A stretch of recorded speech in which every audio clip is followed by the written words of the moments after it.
We are MIQ Philippines 2025 Sisters! And we are Tomboy Philippines. We cannot wait to win. So,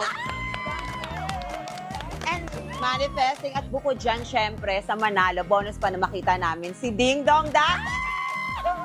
Sana hindi kami matameme sa ganda nila. Humanda po kayo sa mga tomboy. Ay, pwede po ba?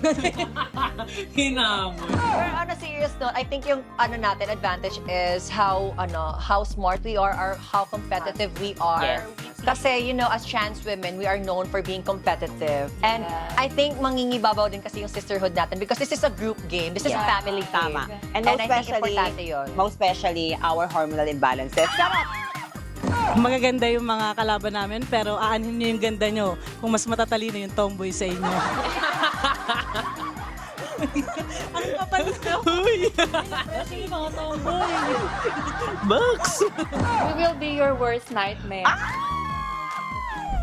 Mga kapuso, abangan nyo po kami dito lang sa Family Feud!